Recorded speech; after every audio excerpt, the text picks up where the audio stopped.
Hola, muy buenos días, espero que se encuentren bien. Nos juntamos una vez más para hablar un poco sobre la historia. Nosotros estuvimos viendo cómo la Segunda Guerra Mundial, que no se dio en este territorio latinoamericano, dejó consecuencias, para Latinoamérica en general bastante buenas.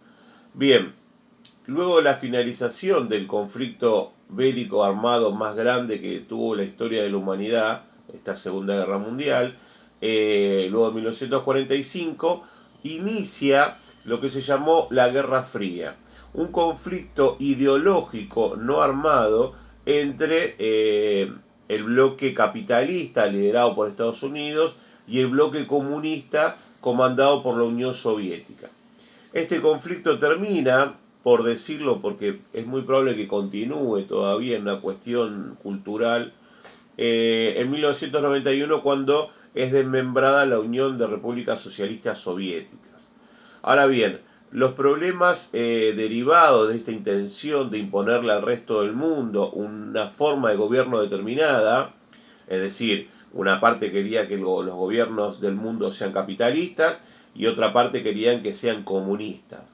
Aunque la realidad que involucraba áreas políticas, económicas, sociales, militares, culturales, informáticas, también tecnológicas, y todo eso se convierte en el eje más importante de la segunda parte del siglo XX. ¿Qué significa? Gran parte de la historia del siglo XX está dedicada a entender este conflicto ideológico entre estas dos grandes potencias. Más allá de que nunca existió un conflicto armado entre la Unión Soviética y Estados Unidos, siempre la posibilidad estuvo latente. El miedo siempre tuvo que ver con que ambos países contaban con una fuerza nuclear, misiles nucleares. Esto, la idea de que nunca se enfrentaron, es lo que hace que pensemos en la idea de Guerra Fría. Una guerra caliente, por decirlo de alguna manera, sin ninguna duda sería mediante el uso de armas. Ahora bien, más allá de esto, sí hubo conflictos armados y tradicionales, guerras, entre los países aliados. Por ejemplo, un país aliado de Estados Unidos con un país aliado de la Unión Soviética. Esos conflictos sí se dieron y siempre se tuvo ahí el miedo de que pueda empezar una tercera guerra mundial. Porque si un país aliado de Estados Unidos se veía atacado y tenía miedo de perder un conflicto, y estoy seguro que le va a pedir a Estados Unidos que los ayudase. Y si intervenía Estados Unidos, también iba a intervenir Rusia. Y ese era el miedo de la Tercera Guerra Mundial. Ahora bien, Estados Unidos, sin ninguna duda, termina teniendo la hegemonía en este conflicto. Termina siendo ganador. Ponele que esto fuera una idea de quién ganó y quién perdió. Eh, a mí me parece que la palabra exacta es imponer.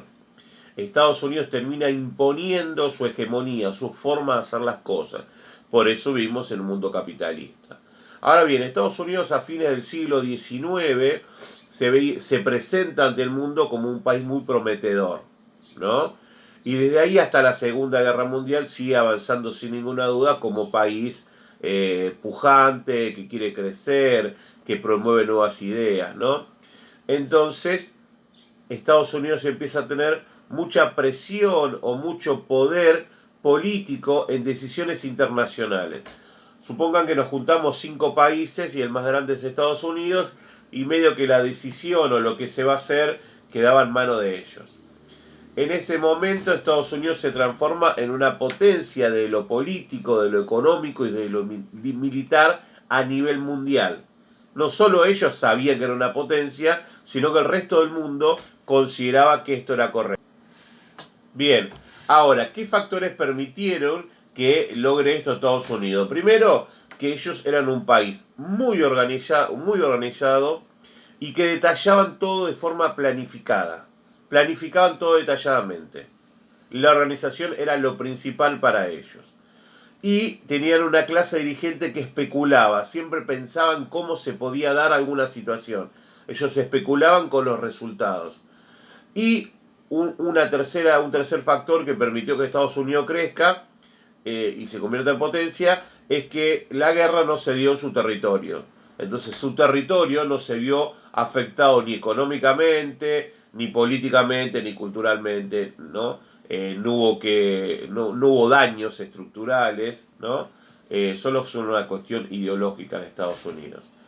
Estados Unidos estaba abocado, antes de la guerra, a lo industrial. Y cuando estalló la guerra, esas empresas se dedicaron a construir todo lo necesario para el conflicto. Eso fue una gran ventaja de Estados Unidos. Ahora bien, países como Francia e Inglaterra, cercanos al conflicto, Estados Unidos le vendió mucha mercadería, mucha materia prima, muchas cosas que necesitaban a costos altos. Es decir, Estados Unidos tuvo una ganancia muy importante vendiendo a los países que estaban siendo parte del conflicto en su propio territorio. Ahora bien, también Estados Unidos a esos países le ofrecía créditos, le ofrecía dinero a tasas que les convenían. Entonces Estados Unidos prestó plata y vendió mucha mercadería, es decir, hizo mucha plata con el conflicto. A todo esto se le suma el crecimiento de la población. Estados Unidos crece muchísimo, la tasa de natalidad crece muchísimo su población. Esto hace que esto pasa muchas veces cuando los países son prósperos. Tú imagínense en su casa, ¿cuándo van a decir tener un hijo? Y lo lógico sería cuando sepan que lo pueden mantener, que le pueden dar una buena vida. Traer un hijo a un mundo donde yo no le puedo dar nada, si yo tengo la posibilidad de decidir, no lo haría. Yo buscaría el momento donde sepa que darle de comer no va a ser un problema, vestirlo y darle un techo. Bien, la población de Estados Unidos, gracias a ese momento económico tan bueno, creció un montón. Entonces, creció también la fabricación de productos de consumo, el desarrollo de nuevas tecnologías que estaban al alcance de muchas personas. Aunque les parezca una pavada, cualquier persona en Estados Unidos podía tener una radio, que no pasaba en todas las partes del mundo y menos donde había conflicto. Porque piensen que en una radio chiquitita así, en ese momento era una tecnología avanzada, ¿no? Que cualquiera en su casa pueda tener una radio, no se olviden que antes la radio era algo donde se juntaban varias familias a escuchar en la casa que tenía radio las noticias o una telenovela. Entonces, las personas comunes podían tener tecnología porque Estados Unidos empezaba a producir objetos de consumo masivo. Ahora bien, 30 años después de la finalización del conflicto, Estados Unidos había triplicado su riqueza y logró imponerse internacionalmente en muchos aspectos. Logró imponerse internacionalmente en muchos aspectos. Por ejemplo, las decisiones políticas. Cuando había una cuestión política que tenía que ver con distintos países, Estados Unidos lograba que su idea se imponga y que todos los países apoyen esa idea.